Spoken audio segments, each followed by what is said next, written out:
बिजली बिल के झटकों से पाएं छुटकारा, लगवाएं ब्रांडेड सोलर पैनल, 78,000 तक की सब्सिडी। अधिकृत विक्रेता sunrise traders, Neemuch road, Pratapgarh. संपर्क 7597615453। प्रतापगढ़ जिले में मौसम का मिजाज इन दिनों लगातार बदलता जा रहा है। कभी तीखी धूप और उमस तो कभी अचानक होने वाली बारिश और तेज हवाओं ने आमजन को परेशान कर दिया है। रविवार को सुबह से ही भीषण गर्मी और उमस के कारण लोग बेहाल नजर आए, लेकिन शाम होते होते तेज हवाओं के साथ आई झमाझम बारिश ने लोगों को राहत दी। लगभग आधे घंटे तक चली मूसलाधार बारिश ने तापमान में गिरावट लाकर मौसम को सुहावना बना दिया। हालांकि इस राहत के साथ बारिश ने कई क्षेत्रों में नुकसान भी पहुंचाया। जिले के कई गांवों में अचानक बदले मौसम ने कहर बरपाया। तेज अंधड़ और भारी बारिश के कारण कई गांवों में विद्युत आपूर्ति बाधित हो गई। वरमंडल और आसपास के गांवों में पेड़ टूटकर सड़कों पर गिर गए, जिससे यातायात प्रभावित हुआ। तेज हवाओं की वजह से कई जगहों पर पेड़ पौधों को भारी नुकसान हुआ। ग्रामीणों का कहना है कि पहले से ही जर्जर विद्युत व्यवस्था मामूली आंधी में ही चरमरा जाती है। कई इलाकों में पूरी रात बिजली गुल रही, जिससे ग्रामीणों को भारी परेशानी का सामना करना पड़ा। प्रतापगढ़ जिले के मंडावरा कुलथाना मार्ग पर आज एक बड़ा सड़क हादसा हो गया, जिसमें ट्रैक्टर ट्रॉली पलटने से 14 लोग घायल हो गए। हादसा उस समय हुआ जब मध्य प्रदेश के रेवास नौगावा क्षेत्र के निनवड़ गांव से आए लोग मुंडन संस्कार में शामिल होकर वापस लौट रहे थे। ट्रॉली में सवार अधिकतर महिलाएं और छोटे बच्चे थे। बताया गया कि दोपहर में ट्रैक्टर ट्रॉली एक मोड़ पर पहुंची, जहां चालक संतुलन खो बैठा और ट्रॉली सड़क किनारे पलट गई। इससे ट्रॉली में बैठी महिलाएं और बच्चे घायल हो गए। मौके पर अफरातफरी मच गई। सूचना मिलते ही आसपास के लोग मदद को पहुंचे और घायलों को तत्काल जिला अस्पताल पहुंचाया गया। हादसे में घायल होने वालों में ज्यादातर महिलाएं हैं। ट्रॉली में सवार कुछ बच्चों को भी हल्की चोटें आईं, जिन्हें प्राथमिक उपचार के बाद घर भेज दिया गया। घटना की जानकारी मिलते ही हथुनिया पुलिस मौके पर पहुंची। पुलिस द्वारा मामले की जांच की जा रही है। डॉक्टरों के अनुसार सभी घायलों की हालत अभी स्थिर है। प्रतापगढ़ जिले के बारावरदा गांव में सहकारिता मंत्री गौतम दत्त दौरे पर रहे। मंत्री दत्त के नेतृत्व में ऑपरेशन सिंदूर की सफलता के जश्न में भाजपा की ओर से एक भव्य तिरंगा यात्रा निकाली गई। इस तिरंगा यात्रा में ग्रामीणों के साथ साथ महिलाओं ने भी बढ़ चढ़कर हिस्सा लिया, जिससे यह कार्यक्रम और भी खास बन गया। तिरंगा यात्रा गांव की संकरी गलियों से होते हुए निकली और हर तरफ देशभक्ति के रंग बिखेरते हुए देशभक्ति के जोश से भरे नारे गूंजने लगे। यह नारे पूरे इलाके में एकता और देशभक्ति का संदेश भी फैलाने का काम कर रहे थे। ग्रामीणों ने इस अवसर पर अपने अपने घरों और रास्तों को सजाकर इस आयोजन को यादगार बना दिया। तिरंगा यात्रा के बाद गांव में एक जनसभा का आयोजन किया गया, जिसमें मंत्री गौतम दत्त ने अपने संबोधन के माध्यम से ऑपरेशन सिंदूर की सफलता के महत्व और देश की सुरक्षा में योगदान की बात की। उन्होंने कहा कि इस सफलता से देशवासियों का मनोबल बढ़ा है और यह हमें एकजुट होकर राष्ट्र की सेवा में आगे बढ़ने का संकल्प लेने के लिए प्रेरित करता है। ग्रामीणों ने मंत्री का उत्साहवर्धक स्वागत किया।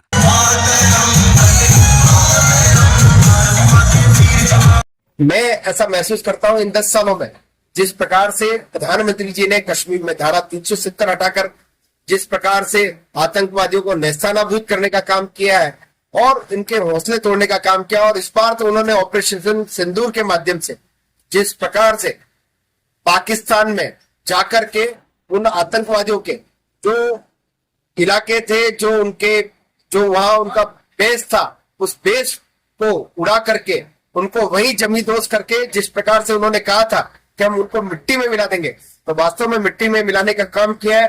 पूरे देश को प्रधानमंत्री जी के नेतृत्व पर और भारतीय सेना पर बहुत गर्व महसूस होता है कि जिस प्रकार से उन्होंने कार्रवाई की है। इस देशद्रोही आतंकवादियों द्वारा जिस प्रकार से देश में घटनाएं की जा रही थी, निश्चित रूप से इस बार उनको मुंह तोड़ जवाब मिला है। इससे उनकी कमर टूट गई है और जिस प्रकार से हम टीवी चैनल्स पाकिस्तान के देखते हैं तो वहां जिस प्रकार से प्रतिक्रियाएं आ रही है, तो वास्तव में हमारे नेतृत्व को पाकिस्तान में भी सराहा जा रहा है कि वो मोदी जी एक मजबूत नेतृत्व है और आतंकवादियों की कमर तोड़ने का काम। कार्यकर्ताओं द्वारा तिरंगा यात्रा निकाल करके देश की सेनाओं का कैसे उनको धन्यवाद भी दें और उनका मनोबल कैसे ऊंचा हो, इसके लिए हमारे यहाँ पे तिरंगा यात्रा हमारे इस बारावरदा क्षेत्र में निकली। खाने में आएगा मजा जब फल और सब्जियां हो ताजा। फल सब्जियों के थोक विक्रेता जेके वेजिटेबल कंपनी, बगवास मंडी, प्रतापगढ़। संपर्क 9414735786। एडवांस आई पावर टेक्नोलॉजी आज ही लगवाएं। रिलायंस एनर्जी सोलर पैनल व इन्वर्टर अधिकृत विक्रेता Nikhil energy, hotel Indra plaza के नीचे, MG रोड, प्रतापगढ़। संपर्क 9012300439।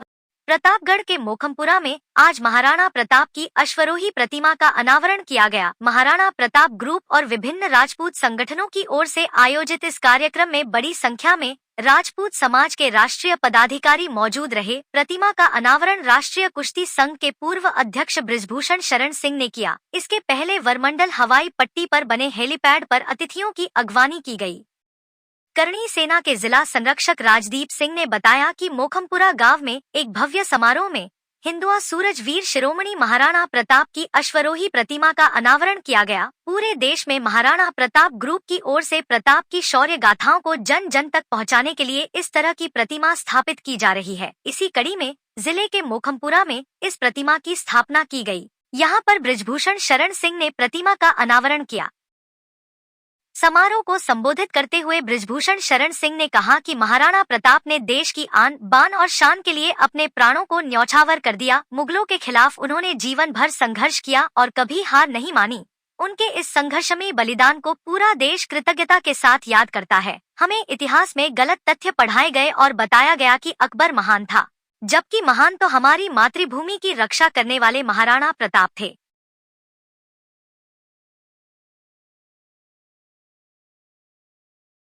प्रतापगढ़ में पुलिस ने मादक पदार्थ MD तस्करी के मामले में एक और तस्कर को गिरफ्तार किया है। इस मामले में 2 दिन पहले पुलिस ने शाहरुख खान नाम के तस्कर को गिरफ्तार कर उसके कब्जे से 45 ग्राम MD बरामद कर की थी। पूछताछ में शाहरुख ने अखेपुर निवासी सुरेश लबाना की तस्करी में लिप्तता बताई थी। हथुनिया थाना अधिकारी इंद्रजीत परमार ने बताया कि जिले में मादक पदार्थों की तस्करी की रोकथाम के लिए चलाए जा रहे अभियान के तहत कोतवाली थाना पुलिस द्वारा 2 दिन पहले 15 मई को किटखेड़ी फंटे पर नाकाबंदी की जा रही थी। पुलिस ने नाकाबंदी के दौरान मध्य प्रदेश के नीमच निवासी शाहरुख खान को 45 ग्राम मादक पदार्थ MD के साथ गिरफ्तार किया था। NDPS एक्ट के तहत दर्ज इस मामले की जांच हथुनिया थाना अधिकारी द्वारा की जा रही थी। जांच में सामने आया कि MD तस्करी के इस मामले में अखेपुर निवासी सुरेश लबाना भी शामिल है, जिसे आज गिरफ्तार कर लिया गया। सहकारिता मंत्री गौतम दत्त ने आज प्रतापगढ़ जिले के बारावरदा गांव का दौरा कर सामुदायिक स्वास्थ्य केंद्र में नवस्थापित जांच लैब का शुभारंभ किया। इस लैब के शुरू होने से क्षेत्र के ग्रामीणों को स्वास्थ्य जांच की सुविधा अपने ही गांव में उपलब्ध हो सकेगी, जिससे उन्हें छोटी छोटी जांचों के लिए अब दूर शहर नहीं जाना पड़ेगा। इस अवसर पर बड़ी संख्या में ग्रामीण और स्थानीय जनप्रतिनिधि मौजूद रहे। मंत्री गौतम दत्त ने कहा कि राज्य सरकार ग्रामीण क्षेत्रों की चिकित्सा व्यवस्था को सुदृढ़ करने के लिए निरंतर प्रयास कर रही है। उन्होंने बताया कि यह जांच लैब ग्रामीणों के लिए एक बड़ी सुविधा साबित होगी, जहां अब रक्त, मूत्र, शुगर, मलेरिया आदि जैसी जांचें आसानी से की जा सकेंगी। उन्होंने यह भी कहा कि गांवों को स्वास्थ्य सुविधाओं से जोड़ना सरकार की सर्वोच्च प्राथमिकताओं में शामिल है। इससे न केवल समय की बचत होगी, बल्कि आपात स्थिति में तत्काल उपचार की दिशा में भी यह एक बड़ा कदम माना जाएगा। ग्रामीणों ने लैब शुभारंभ पर प्रसन्नता जताई और मंत्री का गर्मजोशी से स्वागत किया। आज बारावरदा में सामुदायिक स्वास्थ्य केंद्र में बिल्डिंग का उद्घाटन था। निश्चित रूप से सामुदायिक स्वास्थ्य केंद्र ये काफी पंचायतें आसपास में क्षेत्र में लगती है और यहाँ आउटडोर भी काफी अच्छा है। निश्चित रूप से यहाँ एक नया स्ट्रक्चर बनने से यहाँ के रोगियों को जो है निश्चित रूप से आने वाले जो भी पेशेंट्स हैं उनको सुविधा मिलेगी। यहाँ बैठने की नई बिल्डिंग होने से थोड़ा बैठने में भी सुविधा रहेगी। मैं आदरणीय मुख्यमंत्री जी को और हमारे चिकित्सा मंत्री जी को इस बिल्डिंग के लिए मैं उनको अपनी ओर से धन्यवाद देना चाहूंगा। क्षेत्रवासियों के लिए जो उन्होंने सौगात दी है, यहाँ बारावरदा के लिए उन्होंने एक क्योंकि यहाँ से 30 किलोमीटर दूर है जिला चिकित्सालय, तो यहाँ पे चूंकि 2 लेन है, हाईवे भी है, तो यहाँ जो है कोई एक्सीडेंट भी होते रहते हैं, फिर दूर दराज का इलाका है, तो यहाँ पे एक 108 की जरूरत थी, उसकी भी स्वीकृति हमारी सरकार ने की है। तो निश्चित रूप से यहाँ पे भी की और धर्मोत्तर में भी की। तो निश्चित रूप से जो इस क्षेत्र के लिए चिकित्सा सुविधाओं में जो उत्साह किया है, इसके लिए मैं आदरणीय चिकित्सा मंत्री जी का धन्यवाद देना चाहूंगा। साथ में मैं मुख्यमंत्री जी का भी, जिस प्रकार से उन्होंने पहले ही अपने बजट में हर क्षेत्र में, चाहे से चिकित्सा के क्षेत्र में हो, शिक्षा के क्षेत्र में हो, चाहे से सड़कों के क्षेत्र में हो, चाहे से नए रोजगार सृजन की बात हो। हमारे मुख्यमंत्री जी ने हर क्षेत्र के लिए काम किया है, चाहे से किसानों के लिए किसान सम्मान निधि हो, गोपालन कार्ड हो, ऐसी अनेक योजनाएं ला करके हर वर्ग के लिए उन्होंने एक ऐतिहासिक काम जो इस छोटे से टेन्योर में किया है, मैं उनको अपनी ओर से, क्षेत्रवासियों की ओर से बहुत बहुत अपनी ओर से आभार प्रकट करता हूँ, धन्यवाद देता हूँ।